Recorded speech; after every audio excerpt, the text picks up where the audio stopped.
Fil-Parlament, fis-seduta 2 filgħodu in-naħa tal-Gvern komplet tispjega kif l-Oppożizzjoni Nazzjonalista għamlet kampanja bbażata fuq il-gidba tal-400 miljun euro. Il-Ministru għall-Ġustizzja Jonathan Attard innota kif għall-poter il-Partit Nazzjonalista jagħmel minn kollox, inkluż jivvinta gidba li issa ġiet iċċertifikata bħala tali. Il-Ministru sostna kif l-ebda paragrafu mis-sentenza l-arbitraġġ internazzjonali ma jiġġustifika l-ammont ta' 400 miljun euro biex bekk ġabet fix-xejn il-kampanja tal-Partit Nazzjonalista.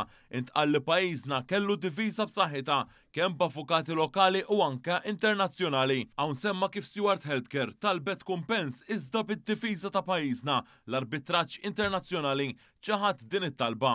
Il-Ministru Owen Bonnici li wkoll intervjena f'din is-seduta innota kif l-Oppożizzjoni tinsab f'paniku wara is-sentenza mit-Tribunal li wkoll qalet li kieku il-Gvern ħallas u għas-servizz mediku f'dawn l-isptarijiet flok Stewart Healthcare pajjiżna kien iħallas 67 miljun euro iżjed. Id-deputat Michael Farrugia fakkar kif il-Partit Nazzjonalista fil-Gvern jibqa' magħruf għall-iskandlu tal-Isptar Mater Dei. Dwar dan tal-aħħar qal li wara li rebaħ l-elezzjoni fl-1998 kien iddeċieda li ċekken il-pjan waqt li semma il-waiver ta' Skanska fejn il-pajjiż ma seta' qatt ifittex għad-danni dwar il-konkos difettuż. Id-deputata Ramona Attard innotat kif l-isptarijiet xorta baqgħu joffru servizz ta' kwalità inkluż waqt il-pandemija.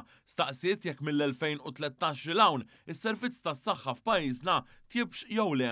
Dr. Attard appellat biex il-politika issir fil-Parlament u mhux fil-qrati. Intervjena wkoll id-deputat Alex Muscat li staqsa kemm il-konċessjoni mal-privat kien waqqaf il-Gvern Nazzjonalista minħabba is-servizz li kien offrut.